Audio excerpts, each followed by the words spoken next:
우리는 이제 흔히 믿음이 좋은 사람 그러면 떠올리는 이미지는 뭐냐면요, 이렇게 소나무 같은 사람입니다. 무슨 말이냐면은 사시사철 한결 같은 사람, 요동하지 않는 사람, 이렇게 막 바람에 나는 이렇게 흔들리는 갈대 같은 사람 말고 요동하지 않는 그런 심지가 굳건한 사람을 우리는 믿음이 좋은 사람이라고 생각합니다. 그렇지 않습니다. 만약에 1년 내내 한결같고 막 감정이 흔들리지 않고 막 그런 사람이 있다면 그건 믿음이 좋은 사람이 아니고요. 둘 중에 하나입니다. 첫 번째, 큰 고난 없이 온실 속에서 살아온 운이 좋은 사람. 반대로 또는 어떤 감정에 대한 표현이나 감정을 느끼는 것에 대한 어려움이 있는 사람. 아니 목사님 무슨 말을 하십니까? 너무 말씀하게 하시는 거 아닙니까? 아닙니다. 믿음이 좋은 사람은 그런 소나무 같은 사람이 아닙니다. 어떤 면에서 인간은 계속해서 요동치고 흔들리고 갈등하는 것, 심지어는 성경에서는 그런 사람이 믿음이 좋은 사람이라고 이야기하기 때문입니다. 예를 들어 드리죠. 만약에 지금도 이스라엘에 가서 이스라엘 사람들한테 당신이 가장 좋아하는 성경의 인물은 누굽니까? 라고 묻는다면 단연 다윗이 많을 것입니다. 다윗. 시편에서 다윗이 쓴 시편들이 굉장히 많죠. 그리고 왕으로서도 그 다윗에 대한 기록이 굉장히 깁니다. 지금도 사실은 우리들은 예수 그리스도가 하나님의 아들이라고 믿지만 유대인들은 지금도 메시아가 오지 않았다고 생각합니다. 그들이 기다리는 메시아는 다윗 같은 왕입니다. 그러니까 대단한 정치 지도자. 그러니까 그는 굉장히 믿음이 좋은 사람, 믿음의 표본이라고 이야기할 수도 있겠죠. 그러면 다윗은 소나무 같은 사람, 흔들리지 않는 사람인가? 그렇지 않습니다. 그 사람은 고난 앞에서 비명을 지르는 사람입니다. 그 사람은 하나님 앞에서 탄식하는 사람이고요. 시편을 쫙 읽어보시면요, 어떤 면에서는 제가 봤을 때 이거 다윗 너무 징징대는 거 아닌가? 그 정도로 막 아파하고 고통스러워하는 것을 가감없이 하나님 앞에 표현하는 사람이 바로 다윗이라고 이야기할 수 있을 것입니다. 시편 13편 3절에서 4절 말씀 읽도록 하겠습니다. 읽겠습니다. 시작.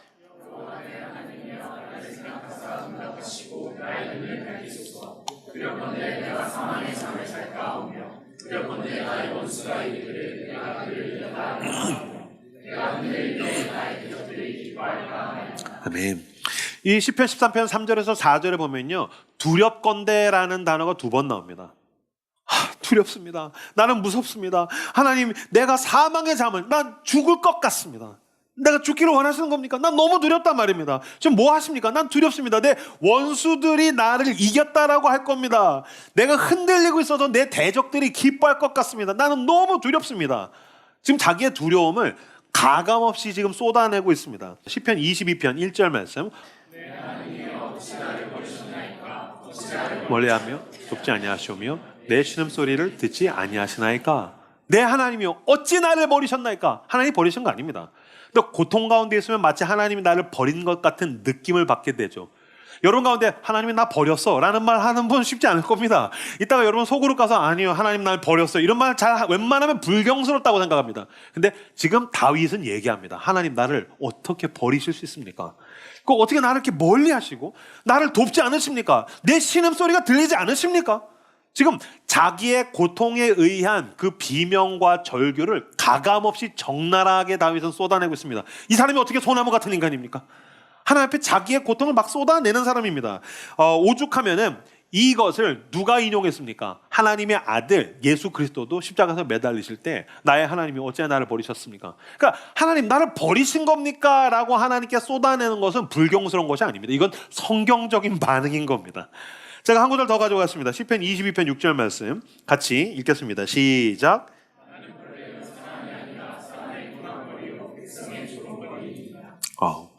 어떤 면에서는 되게 웃프다고 할까요? 나는 벌레입니다. 나는 벌레입니다. 난 사람이 아닙니다. 난 지금 사는 게 근데 이게 사람 사는 모양입니까? 어떻게 나한테 이러실 수 있습니까? 나는 벌레입니다. 굉장히 자조적이고요. 되게 가감없이 자기에게 있는 고통을 하나님께 막 쏟아내고 있습니다. 그런 면에서는 우리는 시편을 통해서 이런 유익을 얻을 수 있습니다. 하나님께서 이러한 솔직한 고백을 다 받아주신다는 겁니다. 시편에 어떻게 이런 일이 있을 수 있는가? 이런 구절이 담길 수 있는가? 하나님의 말씀으로서 진리인 성경에 이런 것들이 들어간다는 것은 하나님이 그것을 믿음으로써 받아주신다는 것입니다. 여러분 그거 아십니까? 고통 가운데에서 사람이 하나님께 막 원망할 때 우리는 훨씬 더 하나님과 가까워지는 겁니다. 왜 교회에서 너무 그런 말을 많이 해요. 뭐 욥기 가지고 설교할 때 여러분 의인이었던 욥은 하나님께 원망하지 않았습니다. 막 이런 설교 저도 몇 번 들었어요. 욥이 하나님께 원망하지 않았습니다라는 설교를 들을 때마다 저분이 욥기를 안 읽으시고 설교를 하시는 건가? 왜냐면 욥기에는 하나님을 향한 원망이 가득합니다. 하나님을 원망하지 마십시오라는 것은 뭐냐면요, 하나님 말고 다른 데에다가 원망하지 말라는 뜻입니다. 무슨 말이냐면요, 제가 제 아내와의 갈등이 있죠. 그럼 저는 그 원망을 누구에게 쏟아내야 됩니까? 제 아내에게 쏟아내야 됩니다. 당신이 나한테 그렇게 해서 나 지금 마음이 안 좋아. 당신 나한테 그렇게 하지 않았으면 좋겠어. 부모와의 관계에서 제가 서운함이 있을 수 있죠. 그럼 어떻게 풀어야 됩니까? 부모님께 직접 얘기해야 됩니다. 여러분, 제가 담임 목사니까 저와의 관계에서 서운함이 있을 수 있죠. 저는 저에게 직접 얘기했으면 좋겠어요. 다른 목사한테 말하지 말고. 내가 내 아내에 대한 서운함을 다른 아내에게 얘기하는 거 이상하지 않습니까? 그죠? 내가 내 부모에 대한 마음과 원망을 다른 부모에게 이야기하는 건 이상한 거잖아요. 마찬가지로 하나님과의 관계에서의 원망은 하나님께 직접 쏟아내야 됩니다. 그걸 기도라고 이야기하는 겁니다. 그러니까 성경에서 하나님 원망하지 마라 라고 하는 것은, 왜 하나님이 계신데, 나의 아버지가 계신데 왜 세상에 나아가서 그걸 해소하려고 하고 풀려고 하고 거기다 원망하고 앉았느냐. 하나님께 직접 쏟아내라고 하나님께서 우리에게 지금 요구하고 계시는 것입니다. 그리고 이것은 매우 좋은 믿음의 표현입니다. 저도 경험상, 여러분들도 경험했을 겁니다. 평상시 때 큰 일이 없을 때에는요, 평상시에는요, 하나님은 3인칭입니다. 하나님, 만군의 여호와, 존귀하신 분. 그러다가 고통이 오지 않습니까? 당신이 어떻게 그럴 수 있어? 3인칭이 2인칭이 되는 겁니다. 더 가까워지는 겁니다.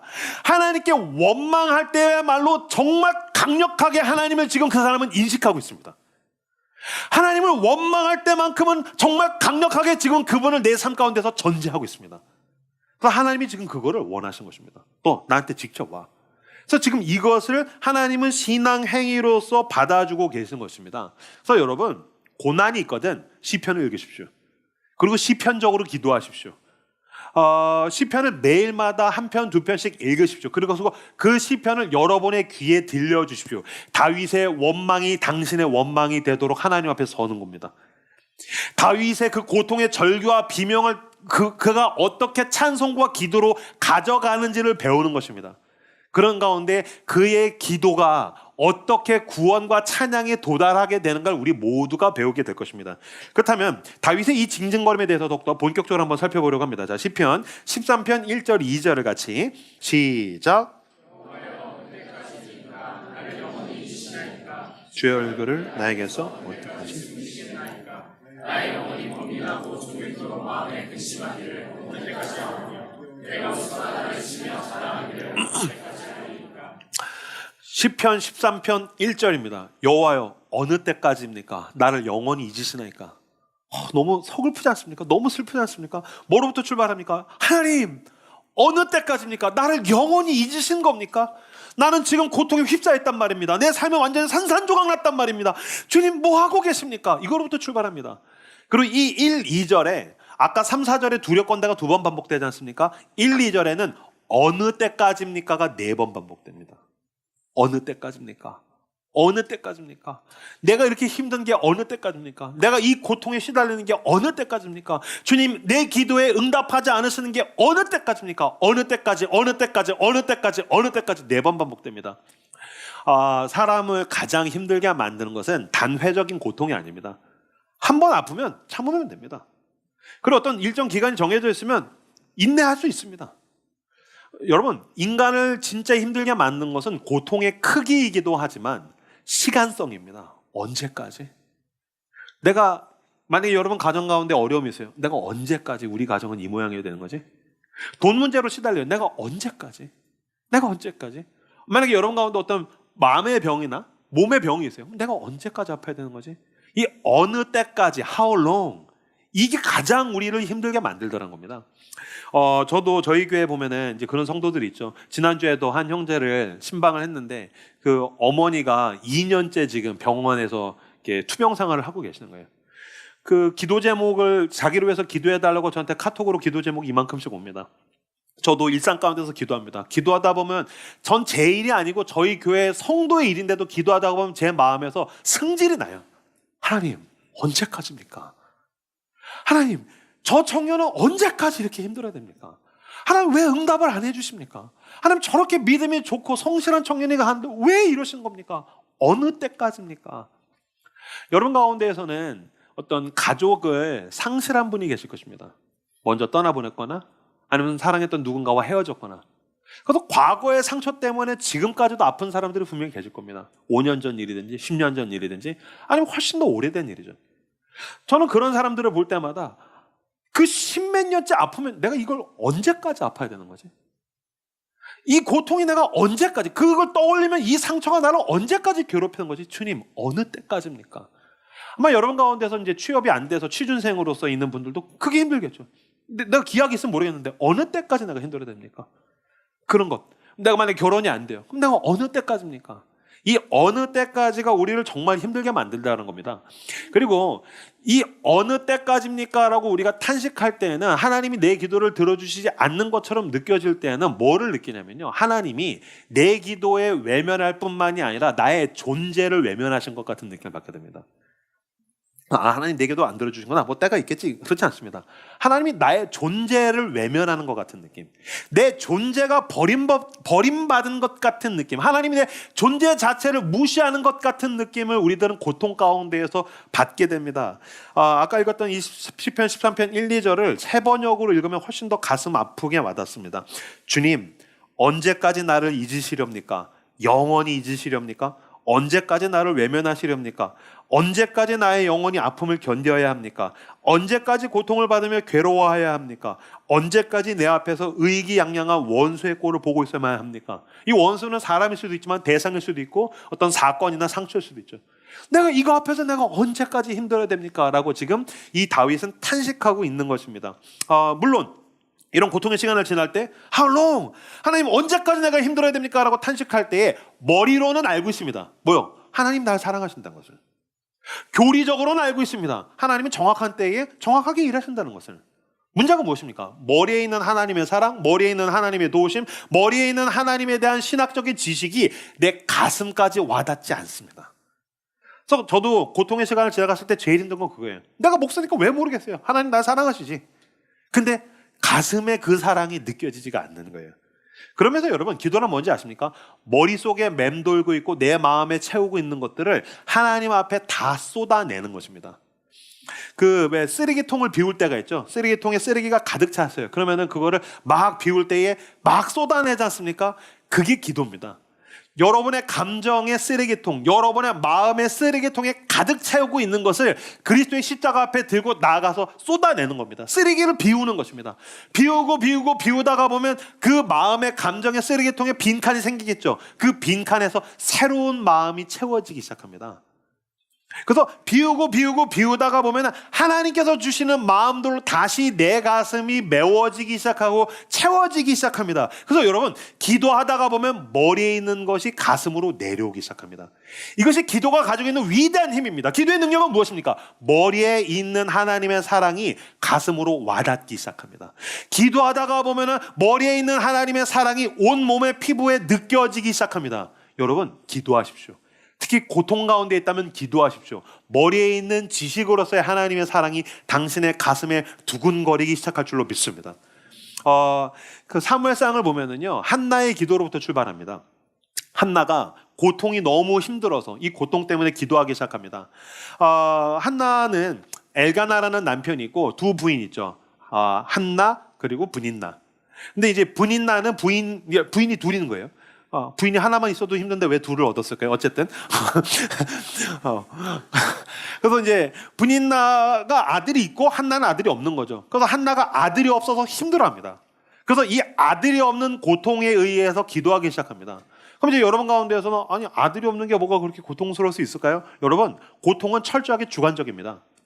아니, 아들이 없는 게 뭐가 그렇게 힘듭니까? 고대 사회에서는 아들이 있다는 것, 여자에게 아들은 영예로움입니다. 아들이 없다는 것은 어떤 면에서는 사회적으로 저주받았다라는 의미입니다. 그리고 여러분, 고통은 주관적이에요. 아니, 아들이 없는 게 뭐가 그렇게 힘듭니까? 자, 그럼 다시 다른 예를 들어볼까요? 만약에 여기 여러분 가운데 서울 수도권에 집이 없어요. 집이 없어서 힘들어요. 내 인생이 너무 불안해요. 집이 없는 게 너무 힘들어요. 만약에 집이 없어서 고통받고 있다면 그 캄보디아, 제가 캄보디아 선교팀한테 얘기를 들었는데 캄보디아 선교 갔더니 캄보디아 사람들은 평상에서 살고 있대요. 평상이 집이래요. 그럼 캄보디아 사람들은 아니 왜 집이 없는 게 문제인가요? 당신 그게 왜 문제인가요? 그래서 여러분 모두 선교 가셔야 됩니다. 아니 집이 없는 게 왜 문제인가요? 우리는 평상에서 사는데요. 아까 여러분 그 필리핀 선교 그 구제 영상 보셨죠? 무덤가에서 삽니다. 무덤 위에서 집을 짓고 살고요. 쓰레기 마을에서 삽니다. 집이 없는 게 왜 문제가 되네요? 고통은 주관적인 겁니다. 여러분 가운데에서 결혼이 안 돼서 힘드신 분들 계시죠? 아 주님 결혼이 안 돼서 힘들어요. 목사님 결혼이 안 돼서 힘들어요. 그러면 바울은 얘기할 겁니다. 결혼이 안 되는 게 왜 힘든가요? 내가 분명히 바울 서신에 결혼을 안 하는 게 좋다라고 적어놨는데 우리 주 예수 그리스도도 결혼 안 하셨는데 결혼 안 하는 게 왜 힘들까? 이 빌어먹을 대한민국은 결혼 정년기라는 말도 안 되는 게 있죠. 여러분 그런 건 존재하지 않아요. 근데 결혼이 안 돼서 힘들어요. 고통은 주관적인 겁니다. 그런 가운데 한나는 아들이 없는 고통을 가지고서 기도하기 시작합니다. 사무엘상 1장 15절 16절을 같이 읽어볼까요? 읽겠습니다. 시작.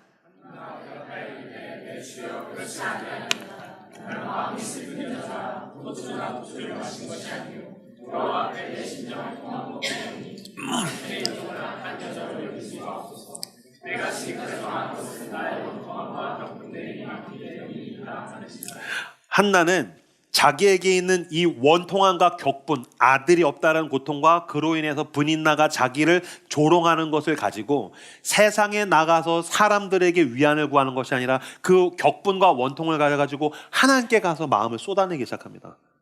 여기서 여호와 앞에 내 심장을 통한 것뿐이니 이게 원어로 보면요 하나님의 얼굴 앞에서 마음을 쏟아내다라는 뜻입니다. 이것이 기도입니다. 기도는 무엇입니까? 고통 가운데서 어떻게 유려하게 기도할 수 있습니까? 어떻게 고통 가운데서 내 삶이 산산조각 나는 것 같고 내가 원통하고 격분한데 유려하고 종교적인 수사로 기도할 수 없습니다. 날 것으로 벌거벗은 심령으로 주님 앞에 가서 다 쏟아내는 것입니다. 오죽하면 한나는 술 취한 여자처럼 기도했습니다. 그래서 엘리 제사장이 가서 아줌마 이렇게 술 먹고 이 성전에 와가지고 이러고 있으면 어떡해? 술 취해서 그런 게 아니라 내가 마음이 슬픈 여자라 포도주나 독주를 마신 게 아니라 하나님의 얼굴 앞에서 내 마음을 쏟아냈을 뿐입니다. 그럼 제가 어디로 간단 말입니까? 그러니 당신의 여종을 악한 자로 여기지 마십시오. 내가 지금까지 말한 것은 나의 원통함과 격분이 오죽 많으면 내가 그러겠어요. 그랬더니 엘리가 어떻게 얘기합니까? 자, 사무엘상 1장 17절 18절을 같이 읽겠습니다. 시작.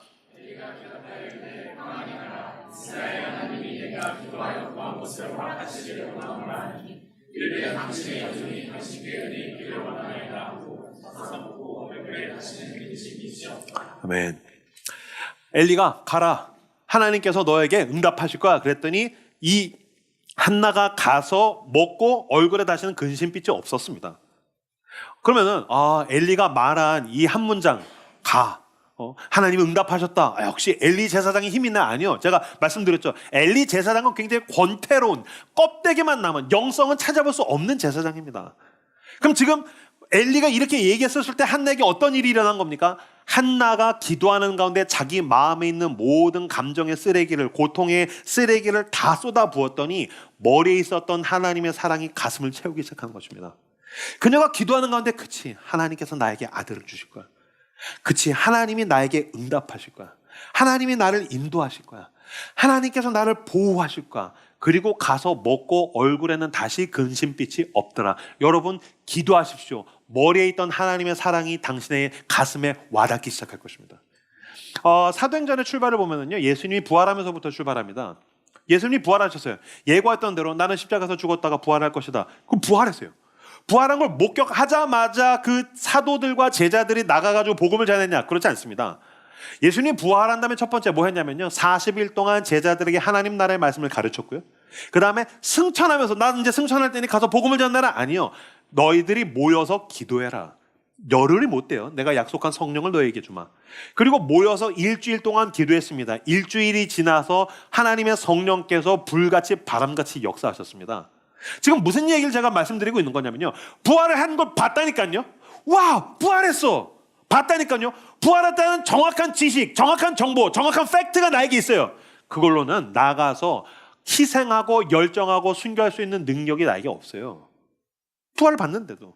근데 기도하는 가운데 일주일 동안 기도했더니 그리스도의 부활이 내 가슴 속에서 역사적 사건이 되는 거죠.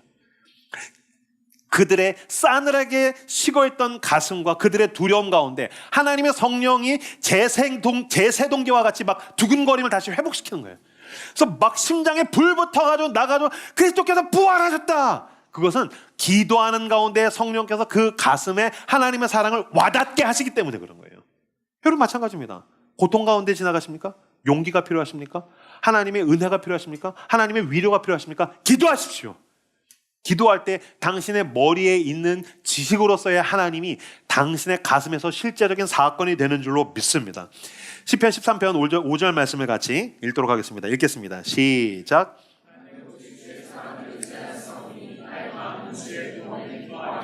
아멘. 나는 오직 주의 사랑을 의지하사오니. 여러분, 기도란 무엇입니까? 하나님을 의지하는 것입니다. 여러분, 기도는 주술이 아닙니다. 주문이 아닙니다. 계속 기도하면 이 문장 또는 기도 자체가 힘이 있는 것이 아닙니다. 기도는 하나님과의 커뮤니케이션입니다.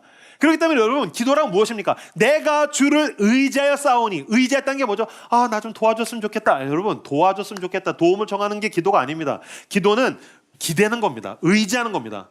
의지했다는 건 뭡니까? 지금 내가 내 다리에다가 무게 중심을 두고 있는 게 아니라 내가 너무 고통스러워서 내가 견딜 수가 없어서 내가 버티고 지탱하는 게 안 되니까 나의 무게를 그분께 옮겨드리는 겁니다. 나의 무게를 그분께 떠넘기는 겁니다. 의지했다는 건 나의 무게 중심을 그분께로 이동하는 것입니다. 그래서 여러분, 기도는 물품 보관소입니다. 여러분들이 고통의 짐을 짊어지고 있습니까? 마음의 짐과 실제적인 짐을 어깨에, 여러분의 작은 가슴에 그걸 짊어지고 담고서 가기가 버겁습니까? 기도하십시오. 기도는 하나님께 내 무게를 옮겨드리는 물품 보관소입니다. 지난 연휴 때 5월 5일에 이제 원래 롯데월드를 갈까? 모험과 신비가 가득한 그 나라에 갈까? 가다가 5월 5일에 가면 거기는 지옥이 되겠지? 그래서 5월 5일 날 안 가고 5월 8일 어버이날을 이제 잡고서 롯데월드 그때 가자. 우리 로운이가 롯데월드 가고 싶다고 해서 5월 8일을 디데이로 잡고서 갔어요. 왜냐면 5월 8일은 어버이날이니까 어버이들을 위하니까 거기에 애들이 없겠지? 뽑기 운 대실패. 이놈 새끼들이 어버이날인데 왜 꼬맹이들이 다 롯데월드에 모인 거야? 막 엄청나게 사람이 많은 거예요. 막 모험과 신비가 가득한 나라. 롯데월드에 문제가 있다면 그 나라의 백성이 너무 과도하게 많아요.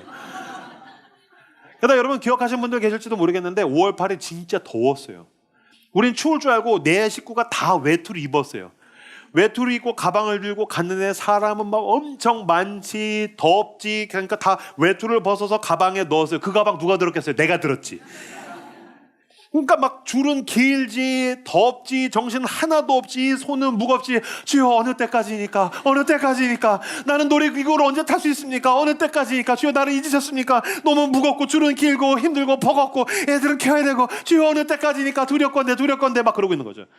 그런 가운데 제 아내가 저에게 복음을 들려주었어요. 뭐냐면 저기에 물품 보관소가 있다는 거예요. 할렐루야. 그래서 가서 저는 물품 보관소를 의지하여 싸우니 내가 주의 구원을 기뻐하리이다. 거기다가 제 가방을 넣고 저는 롯데월드를 그나마 즐길 수 있게 된 거죠. 물론 여전히 줄은 길어요. 놀이기구 타는 건 어려워요. 하지만 나는 그 순간 나에게 주어진 모험과 신비가 가득한 나라를 충분히 누릴 수 있는 틈이 생기는 거죠. 여러분, 이게 기도입니다. 기도한다고 고통이 면해지는 게 아닙니다. 사라지는 게 아닙니다. 그러나 여러분, 여러분의 하루가 고통스럽다면 여러분은 그 하루 가운데 시간을 떼어서 기도로 물품 보관소를 이용할 수 있습니다. 아침과 점심과 저녁에 오가는 가운데에 내가 회사에서 윗사람들한테 박살이 났을 때, 내가 연인관계에서 이 사람과 너무 싸워서 힘들 때에, 우리 가정에 내가 해결할 수 없는 문제가 있을 때, 여러분, 나는 그 짐에 짓눌려서 때때로 우리들은 너무 많은 순간에 그 은혜를 놓치게 됩니다. 여전히 하나님의 은혜가 있거든요. 여전히 당신을 향한 하나님의 사랑이 있거든요. 여전히 당신을 향한 그분의 신비와 은총이 당신에게 비추고 있는데 그걸 못 느끼는 것은 당신이 그 고통의 짐의 무게에 압도당했기 때문입니다. 그런 건데 당신은 물품 보관소를 이용해야 됩니다. 가서 기도하는 거죠. 주님, 내가 당신을 의지합니다. 이건 내 힘으로 안 됩니다. 라고 내가 기도로 주님께 맡겨드리면 나는 하루만큼 기도하면, 하루 가운데 시간을 떼어 기도하면 나는 하루만큼 은혜를 누릴 수 있습니다. 일주일이 버거우십니까? 일주일 가운데 당신은 시간을 떼어서 더 깊이 기도하면 당신은 그 일주일을 누릴 수 있는 힘이 생길 줄로 믿습니다. 그래서 여러분, 기도란 무엇입니까? 그분 앞에 쓰러지는 것입니다. 왜 세상에 가서 자빠집니까? 왜 세상에 가가지고서 외줄타기 하듯이 위태로운 삶을 살고 있습니까? 기도란 그리스도 앞에 쓰러지는 것입니다. 하나님을 향하여서 널브러지는 것입니다. 그분 앞에 쓰러질 때에 그 물품 보관소 되시는 주님께서 우리에게 이렇게 말씀하실 것입니다. 마태복음 11장 28절 같이 화면을 보고 읽도록 하겠습니다. 읽겠습니다. 시작. 아멘. 여러분, 기도한다고 고통이 사라지는 게 아닙니다. 수고하고 무거운 짐진 자들아 내게로 오라. 나는 너의 물품 보관소다. 그러니 기도로 나를 이용해라. 내가 너를 쉬게 하리라. 그러면 내가 기도를 하지 않습니까? 그러면 나는 조금 더 갈 수 있는 힘이 생깁니다. 물론 이 길에 어느 때까지, how long? 어딘가에는 분명히 그 종결의 시간이 옵니다. 그러나 난 알지 못하죠. 나에게 고통이 있을 때 난 원인도 알지 못하고요. 그 종결의 시간도 알지 못합니다. 그러나 우리에게 믿음이 있죠. 갈보리 언덕 넘어 그 어느 날 온전케 된다는 것을 우리는 모두 머리로는 알고 있습니다. 그러면 기도할 때에 그분의 은혜 가운데에서 예 주님, 그럼 내가 하루만큼 더 가보겠습니다. 내가 기도할 때 예 주님, 내가 일주일만큼 더 가보겠습니다. 그렇게 주님께 안기고 업히고 붙들려서 시간을 가다가 보면 어느 순간인가는 주님께서 예비하신 온전하게 되는 그날이 우리 모두에게 오게 됩니다. 그 날까지 가기 위해서는 당신은 기도가 필수적으로 필요합니다. 시편 13편 5절에서 6절을 다시 한 번 더 읽어보도록 하겠습니다. 읽겠습니다.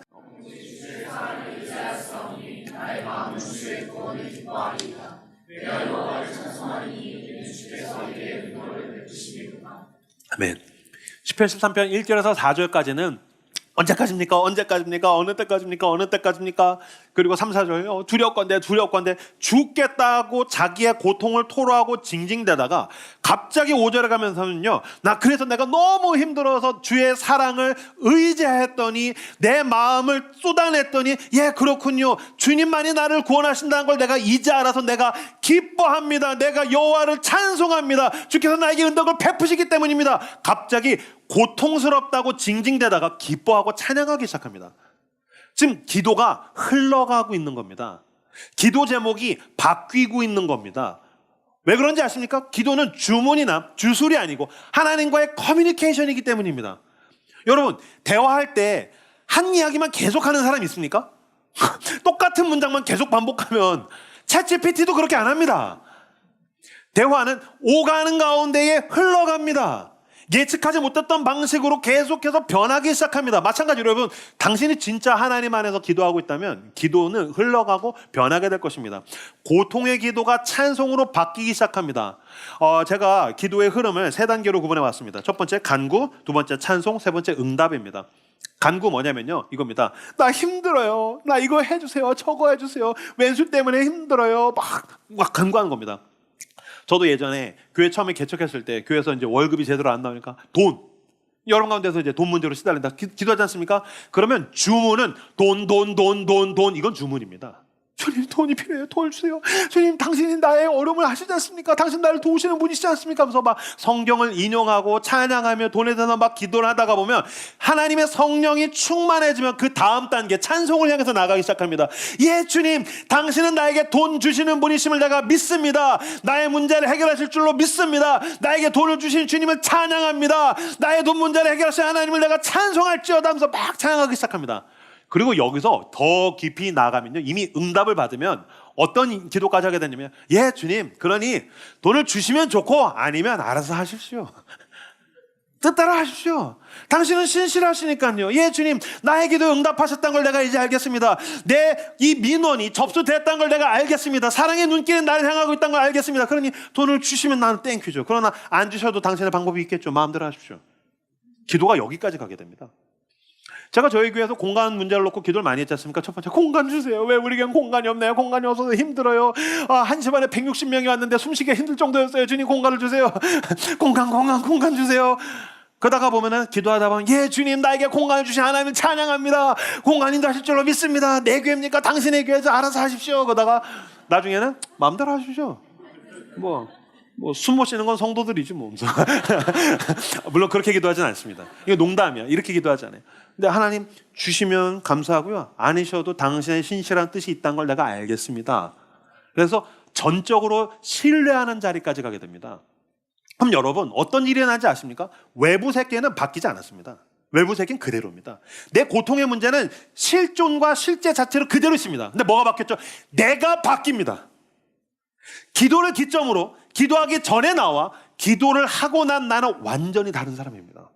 주님, 다시 그 짐 주십시오. 물품 보관소 잠깐 보관했으니까 내가 다시 짊어지고 가보겠습니다. 내가 가다가 쓰러지면 내가 이 물품 보관소 다시 올 테니까 주님, 내일 나와 함께 해주십시오. 내가 바뀌어 있게 되더라라는 것입니다. 저는 실제적으로도 우리 아이들과의 관계에서 이런 경험 많이 합니다. 우리 애들 데리고서 작년에 제주도 여행 가서 오름을 올랐던 적이 있어요. 오름은 이제 산이라기엔 조금 낮죠.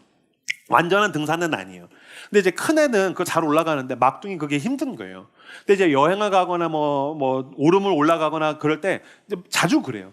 막둥이가 초등학교 1학년, 2학년이니까 아빠 다리 아파, 너무 아파. 아니야 로나 좀 더 갈 수 있어. 아빠 나 더 이상은 못 올라가. 아니야 올라갈 수 있어. 아니 아빠 나 다리가 부러질 것 같아. 안 부러졌는데 괜찮아. 아니 아빠 나 오름 싫어, 산 싫어, 여행 싫어. 난 롯데월드 좋아. 아빠는 롯데월드 싫어. 나 너무 힘들어. 지금 뭐 하고 있는 거죠? 로운이는 기도하고 있는 거죠. 간구하고 있는 거죠. 아빠가 응답합니다. 알았어. 너 지금 진짜 힘들구나. 그럼 제가 안아주든지 뭐 목마를 태우든지 업어줍니다. 그럼 얘가 자기 기도가 응답이 되지 않습니까? 그럼 기도가 바뀝니다. 찬송하기 시작합니다. 아빠 짱이야. 우리 아빠 최고야. 우리 아빠 튼튼해. 역시 우리 아빠 운동하더니 짱이야 짱이야. 막 찬송합니다. 찬송하면서 가다가 얘가 또 기도 제목이 또 바뀝니다. 아빠 나 이제 이 정도면 됐어. 내려줘. 아빠 나 이제 조금 더 가볼게. 나 내려줘. 여기로 기도 제목이 얘도 바뀌기 시작합니다. 소원과 간구가 찬송으로 그 찬송이 응답된 사람으로서 내가 이제 조금 더 가볼게요 라고 이렇게 흘러가게 되더라는 것입니다. 여러분 그런 가운데 제가 만약에 우리 딸을 목마를 태우지 않습니까? 그럼 제가 종결 지점, 목적지, 도착지까지 제가 없든지 앉든지 목마를 태우고 갈 수 있습니다. 근데 제가 그렇게 안 갑니다. 다시 내려놓습니다. 애가 기분이 좋아지면 얼마라도 더 가게 합니다. 왜 그런지 아십니까? 제 목표는 얘를 여기에다가 데려다 놓는 것이 아니라 자기 두 발로 이 산을 올라가게 만드는 게 목표이기 때문입니다.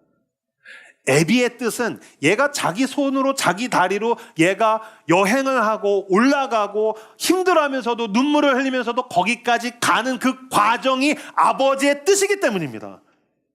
마찬가지로 우리가 하나님께 힘들다고 나에게 있는 고통을 드릴 수 있습니다. 하나님이 받으시죠. 하나님이 나에게 은혜를 주십니다. 하나님이 나에게 위로를 주십니다. 하나님이 나에게 응답을 주십니다. 하나님을 찬양한 다음에 예 주님 제가 조금 더 가볼게요. 그래서 우리는 드리고 기뻐하고 그리고 다시 가져올 수 있습니다. 그러면 나는 하루만큼, 일주일만큼, 한 달만큼 나에게 주어진 시간을 내 고통의 짐을 짊어지고 주님의 손을 붙들고 가게 되는 줄로 믿습니다. 시편 12편 5절 말씀 같이 읽도록 하겠습니다. 읽겠습니다. 시작.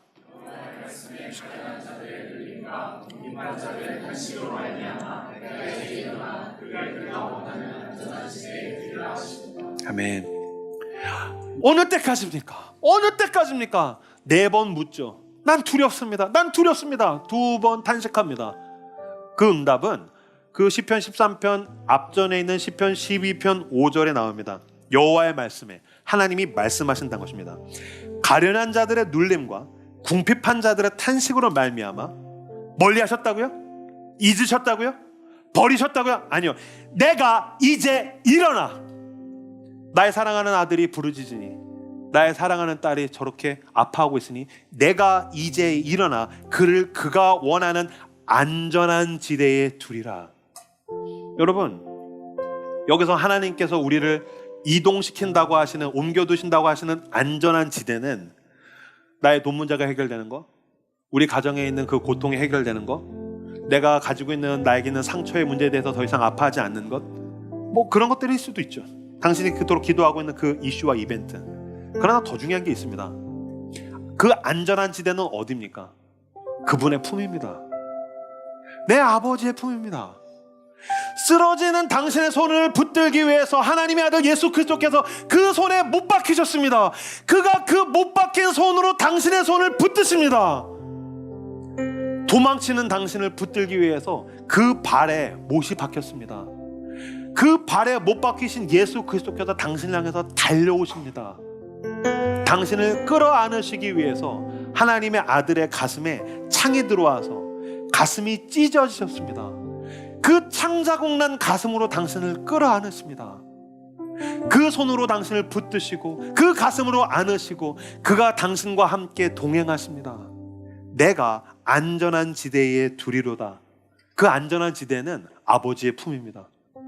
그러므로 여러분, 그 품을 향해서 쓰러지십시오. 기도. 그분의 품으로, 그분이 두 팔을 벌려 당신을 기다리고 계시니 그 품으로 여러분 쓰러지고 널브러지십시오.